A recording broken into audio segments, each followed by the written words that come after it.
Today, gagawa tayo ng puso ng saging. Gagawin nating meatballs or bula-bula. So, ito yung puso ng saging. Pinakuluan ko na. Tapos, chinap ko lang siya ng manipis. So, first, before natin ihalo sa mga ibang ingredients, pupugain muna natin yung puso ng saging. So ayan, lagyan lang natin ng konting asin.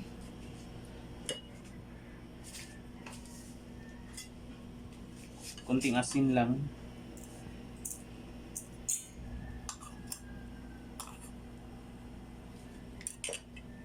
Then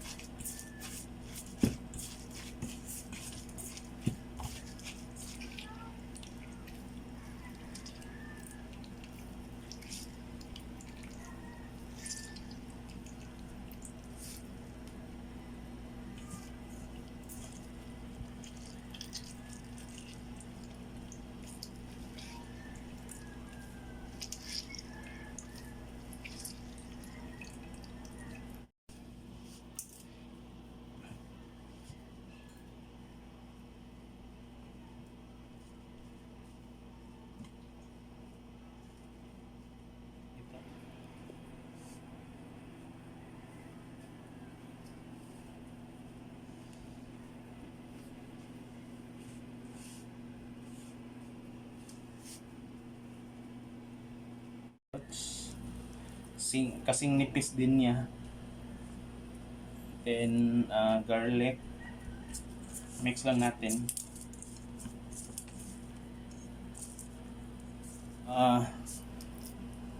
Pwede nyo lagyan ng pork giniling or chicken. Sa akin, chicken yung ginamit ko para mas lalong sasarap siya. Then oyster sauce.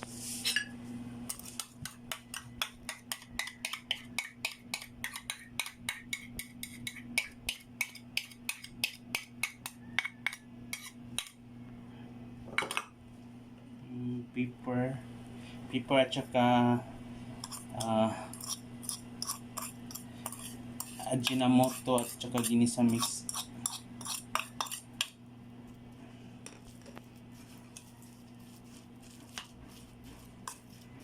Halo lang natin.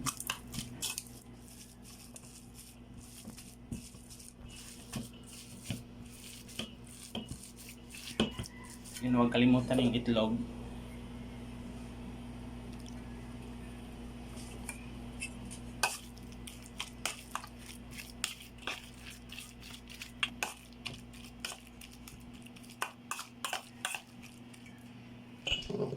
Then cornstarch.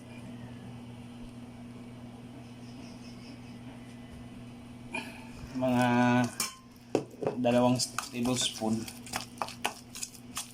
Depende na yun kung ilan yung gagamitin niyo. Next is flour.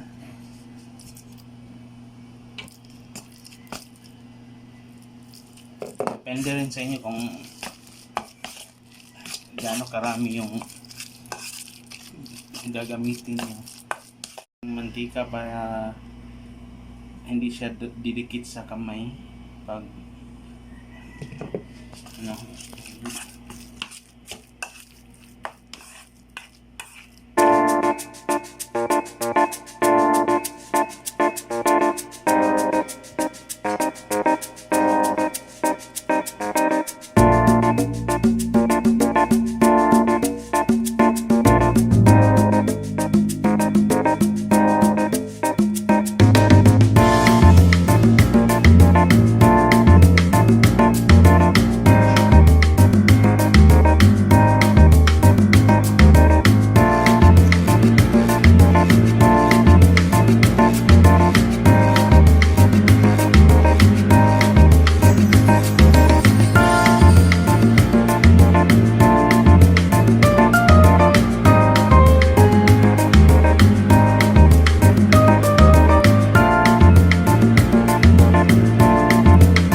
ito na yung ating puso ng saging bula-bula.